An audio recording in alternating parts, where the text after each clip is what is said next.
Hai, selamat datang di The Half Channel. Kali ini di video gue, kita akan membahas sebuah alur cerita film yang berjudul Message Man. Film akan menyajikan aksi dari kebrutalan seorang mantan pembunuh bayaran internasional. Nah, seru kan ceritanya? Langsung saja pencet tombol subscribe.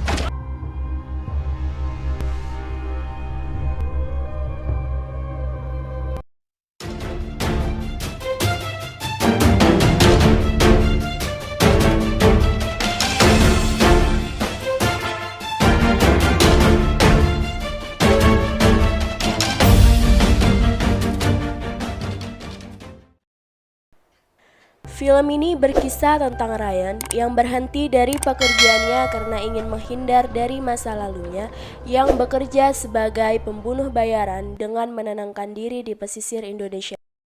Lebih tepatnya, Kepulauan Seribu menggunakan kapal dan sebuah speedboat. Dikarenakan mesin kapalnya yang rusak, terpaksa dia berhenti dari perjalanannya dan menaiki speedboatnya untuk ke kampung terdekat. Ryan menghampiri sebuah kampung kecil yang tidak disebutkan namanya. Dia pun mencari bengkel untuk memperbaiki mesin kapalnya. Sesampainya di bengkel, Ryan mengatakan kepada aman bengkel untuk memperbaiki mesinnya. Amang berkata ia tidak bisa memperbaiki tetapi bisa membuatnya dan dibutuhkan waktu 2 hari untuk menyelesaikannya. Dan Ryan pun menyetujuinya. Saat ingin kembali ke kapalnya, Ryan dikagetkan oleh seorang anak laki-laki bernama Donnie yang ia kira seorang pencuri yang mau mengambil tasnya pun refleks mendorong Donnie. Padahal sebenarnya Donnie hanya menawarkan diri untuk bekerja membantu Ryan. Awalnya Ryan menolak, tetapi Donnie tidak menyerah. Donnie terus memaksa dengan mimik wajah yang murung, membuat Ryan kasihan dan membuat Ryan menyetujuinya. Setelah itu, mereka berbelanja bahan makanan. Sesampainya di warung, Donnie tidak sengaja bertemu dengan ibunya bernama Genti dan adiknya bernama Dewi. Donnie ingin memperkenalkan keluarganya kepada Ryan, tetapi Ryan bersikap dingin seolah tidak mau dekat dengan keluarga Donnie. Karena ingin membalas kebaikan Ryan, Genti mengundang Ryan untuk makan malam di rumahnya. Di sisi lain, sebuah kapal yang dipakai Santo dan anak buahnya sebagai tempat penyekapan wanita cantik yang sudah diculik agar dijadikan wanita penghibur. Santo yang sedang berbicara dengan anak buahnya tentang berapa banyak wanita yang telah diculiknya. Karena merasa kurang, Santo menugaskan anak buahnya untuk menculik wanita lagi dan menyuruhnya untuk membunuh salah satu keluarga agar mereka merasa terancam. Yang penting mereka tahu siapa kita. Genti yang sedang memasak di dapur mendengar suara Ryan dan langsung menyambutnya dengan senyuman. Sembari menunggu makan malam, Donnie memperlihatkan ayam kesayangannya kepada Ryan dan bercerita tentang ayahnya yang sudah meninggal sejak Donnie masih kecil. Sebelum Ryan kembali ke kapal, Donnie meminta pekerjaan kepada Ryan. Ryan mengatakan agar Donnie pergi ke dermaga dengan waktu yang ditentukan. Keesokan harinya, anak buah Santo melakukan tugasnya. Di sisi lain, Ryan yang sedang mengajari Donnie cara membuat busur panah dan memberitahu cara memanah ikan. Donnie yang berhasil menangkap ikan pun memberikannya kepada Genti untuk makan malam lagi bersama Ryan. Ryan pergi mendatangi bengkel untuk mengambil barang pesanannya. Karena kurang puas dengan hasilnya, Ryan pun meminta untuk dibuatkan satu lagi sebagai cadangan dengan tenggat selama 5 hari. Di lain tempat, gerombolan anak buah Santo sudah memulai aksinya untuk membawa paksa para wanita dan mengancam para warga.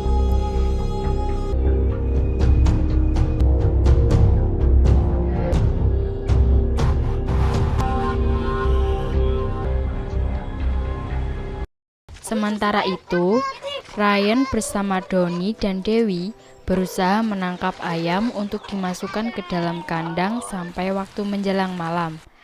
Dikarenakan hujan lebat, Ryan menginap di rumah Genti dan tidur di luar sambil melihat atap rumah Genti yang bocor. Keesokan harinya, Ryan memperbaiki atap rumah Genti, sedangkan Donnie menangisi ayam kesayangannya yang mati disebabkan oleh gigitan anjing. Ryan yang melihat itu mengusulkan kepada Donnie untuk membunuh saat anjing itu datang. Donnie yang mendengarnya pun menolak, karena menurut Donnie itu adalah perbuatan jahat. Sebaliknya, Donnie memilih untuk memperbaiki kandangnya agar tidak dapat dijangkau oleh anjing lagi. Malam pun tiba. Saat Donnie sudah tertidur pulas, Ryan melihat seekor anjing yang sedang mengganggu ayam milik Donnie. Dia memutuskan untuk memanah anjing tersebut. Akan tetapi, dia seakan teringat tentang perkataan Donnie yang membuat Ryan memilih untuk melempar batu saja. Keesokan harinya, Ryan berbelanja di pasar bersama Donnie. Saat Donnie membawa belanjaannya, mobil penculik itu melaju dengan cepat dan menabrak Donnie yang sedang menyeberang.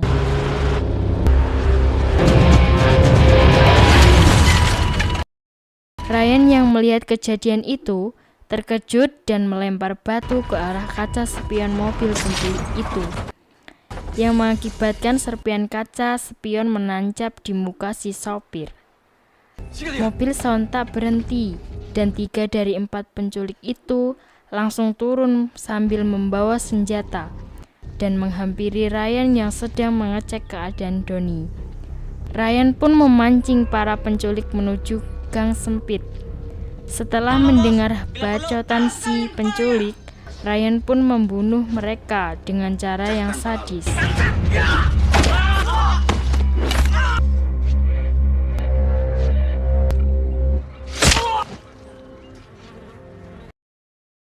Ryan yang sedang membawa Donnie pulang tidak menyadari bahwa salah satu penculik berhasil mengambil fotonya. Si penculik tersebut melihat teman-temannya yang mati mengenaskan.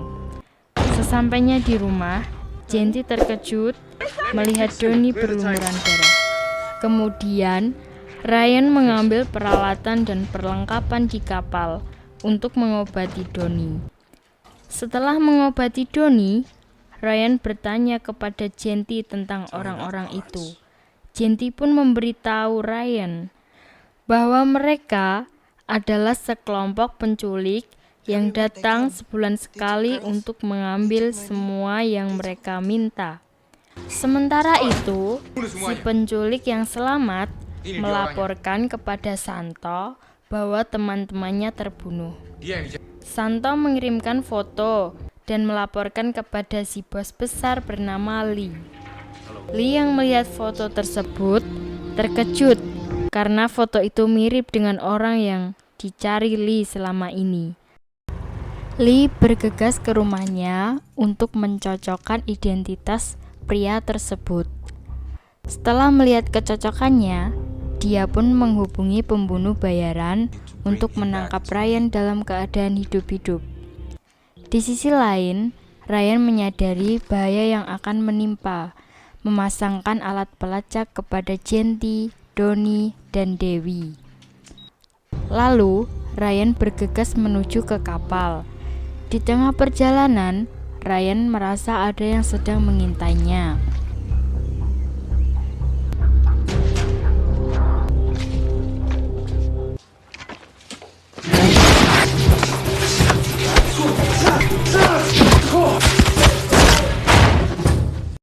Kemudian, Ryan bertanya siapa yang mengirim dan berapa banyak teman-teman yang mengincar Ryan.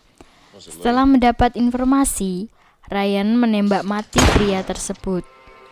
Agar menghindar dari sniper yang ingin membunuhnya, Ryan pun berenang ke kapalnya untuk mengambil perlengkapan untuk melawan anak buah Lee. Di sisi lain, si Santo menelpon bos Lee untuk memberitahukan bahwa dia akan menyuruh anak buahnya agar ikut andil dalam menangkap Ryan. Tetapi bos Lee marah karena si Santo yang tidak menurut.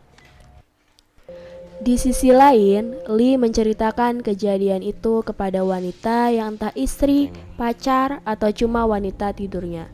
Bahwa Ryan yang dia bicarakan di telepon adalah orang yang membuatnya menderita dan juga orang yang telah membunuh kedua orang tuanya ketika Lee masih belum dewasa. Dia memberi nama Ryan yaitu si pembawa pesan atau message man. Di tempat lain, Ryan kembali ke kampung kecil tadi untuk menyembunyikan perlengkapan membunuhnya di tempat yang tidak akan dicurigai. Setelah selesai, Dia pun menemui temannya yang bernama Tom yang sedang berada di rumah. Ryan mencari informasi tentang Lee dan anak buahnya melalui Tom karena sepertinya Tom adalah sniper pembunuh bayaran yang disewa Lee untuk membunuhnya. Sama seperti nasib temannya yang tadi, setelah Tom menjawab pertanyaan Ryan pun langsung menembak Tom.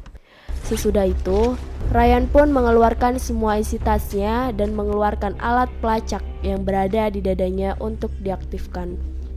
Ryan pun dapat diakses jasa pembunuh bayaran nasional dan akunnya pun bisa diaktifkan. Lee pun memanggil anak buah Santo antara 10 sampai 12 orang untuk memburu Ryan yang berada di kampung.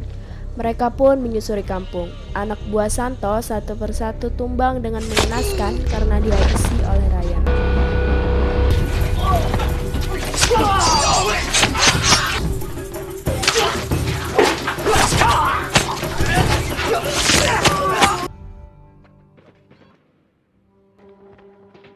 Ryan pergi ke rumah Genti untuk melihat bagaimana keadaan Genti, Donnie, dan Dewi, tapi terlambat. Genti sudah pingsan dengan berlumuran darah, juga kedua anak itu telah diculik oleh Lee. Sebuah ponsel yang berada di dinding bambu berdering yang ternyata si penelpon adalah Lee, yang menyuruh Ryan untuk datang menemuinya di Jakarta hanya dalam waktu 2 jam. Kalau tidak, dua anak itu atau Donnie dan Dewi akan dibunuh. Ryan yang mendengarnya langsung bergegas untuk membawa Donnie dan Dewi bersamanya dalam keadaan selamat ke pelukan Genti, walaupun Ryan tahu kalau Genti tidak mungkin bisa mendengarnya.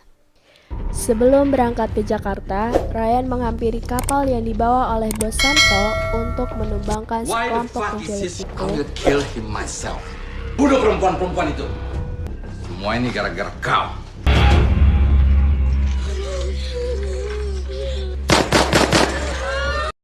Dan menyelamatkan wanita-wanita yang telah disandra. Ryan juga memberikan sebuah pistol kepada salah satu wanita itu agar bisa melindungi diri mereka dari para penculik yang ingin mendekat. Wanita itu juga menyelamatkan Ryan dari salah satu penculik yang berada di belakang Ryan dengan menembakkan pistol ke arah leher penculik itu. Ryan yang mengingat kekejaman Bos Santo pun geram. Dia langsung melakukan kaki dan menggorok leher Bos Santo dengan sadis. Setelah selesai dengan Bos Santo, Ryan pun menuju ke Jakarta menggunakan speedboatnya. Ryan menghubungi operator jasa jarak jauh pembunuh bayaran yang akan membantu Ryan, tetapi dengan jarak yang jauh, seperti sniper yang berada di sekitar puncak gedung yang dekat dengan lokasi yang dituju Ryan. Ryan pun membayar sebanyak $1 juta dan mengirimkannya kepada para pembunuh bayaran itu. Setelah terkirim, para pembunuh bayaran pun bergerak. Sesampainya Ryan di dermaga, Ryan diarahkan dengan menggunakan laser agar mengambil alat komunikasi. Activation code 113. Your consultation period may be of assistance. Sending coordinates. Copy that. Coordinates received TA 60. Setelah lokasi ditentukan, Ryan menaiki bajai yang sedang mangkal untuk mengantarkannya ke lokasi yang pertama. Sesampainya di lokasi pertama, yang ternyata sebuah gedung tua, Ryan pun turun dan meminta si supir bajai yang bernama Adi agar menunggunya. Setelah masuk ke dalam, Ryan memulai aksinya dan mulai melumpuhkan satu persatu penjaga dengan brutal. Ryan juga dibantu sniper yang mengawasinya dari jarak jauh.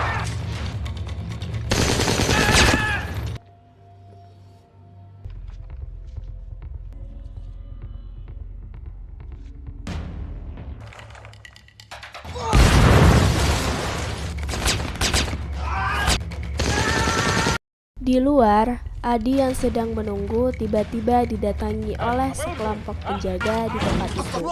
Adi yang takut pun hanya bisa diam dan bergetar.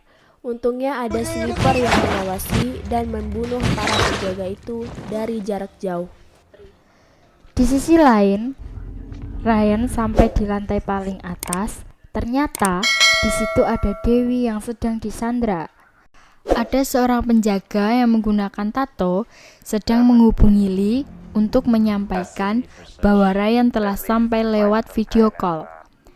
Ryan yang disuruh untuk meletakkan senjata dan memberi perintah kepada anak buahnya agar membunuh Dewi yang sedang disandra. Seperti yang sudah direncanakan oleh Ryan, para sekelompok sniper itu mulai menembak semua penjaga secara brutal dan cepat lewat jarak jauhnya. Setelah beres, Ryan dan Mas Adi pun menuju ke rumah Adi untuk menitipkan Dewi karena Ryan masih harus menyelamatkan Doni di lokasi selanjutnya. Perjanjian Ryan dan para pembunuh bayaran itu pun selesai dan mengonfirmasi pemutusan kontak mereka. Tapi ketika mendengar pembicaraan Ryan dan Adi tentang penyelamatan Doni yang berada di Red Club, para pembunuh bayaran itu merasa kasihan dan berniat untuk membantu Ryan sebelum berangkat. Ryan meminta pertolongan untuk terakhir kalinya. Adi yang mendengarnya sontak menolak, tapi karena Ryan yang menginginkannya, akhirnya meluluhkan Adi yang juga ingin menyelamatkan Doni. Ryan memberi ide kepada Adi agar menyamar menjadi seorang konglomerat dari luar negeri untuk menyogok para penjaga keamanan menggunakan uang dolar yang sudah diisi bom setiap lembarnya.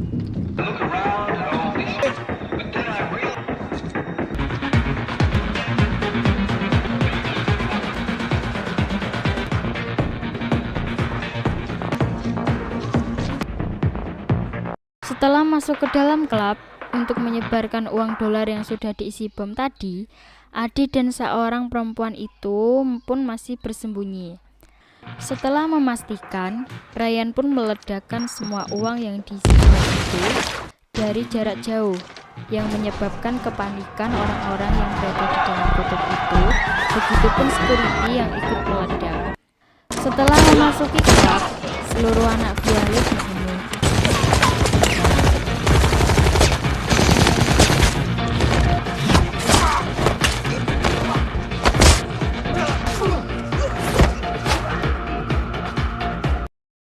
Juga perempuan yang sempat menembak Ryan yang dibantu oleh para sniper itu. Sesudah memastikan para musuh mati, sniper itu pun pergi dari klub. Ketika ingin menuju ruangan Lee, Ryan dihadang oleh penjaga dan sempat kewalahan, tapi untungnya dia masih bisa mengatasi penjaga itu. Setelah selesai, Ryan langsung membuka ruangan Lee dan diserang dari belakang. Ryan yang sudah kehabisan tenaga hanya bisa menangkis semampunya. Ryan yang sudah tak bertenaga pun terkena tusukan samurai Lee di dadanya. Hal itu membuat Lee sangat senang dan memberi cemoohan kepada Ryan. Mulai dari Lee yang akan membunuh Genti dan anak-anaknya dengan brutal. Lee yang sedang berada di atas awan tidak menyadari bahwa Doni yang sudah terbangun dan diam-diam mengambil busur panah yang berada di pajangan senjata milik Lee dan mengarahkan tepat sasaran ke arah belakang tubuh Lee. Lee yang sedang tertawa itu pun terkejut dan seketika langsung mati.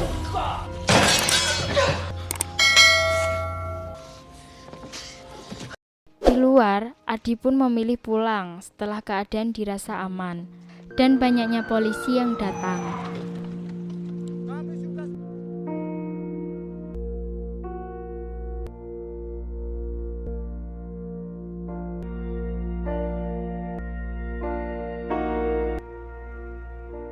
Di pagi harinya, Adi yang sedang tidur di bajainya merasa ada yang menggerakkan bajainya.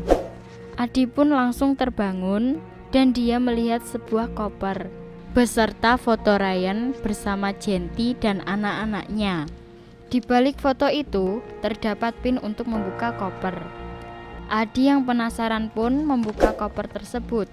Dia terkejut kala melihat di dalam koper ada uang yang nominalnya terbilang banyak.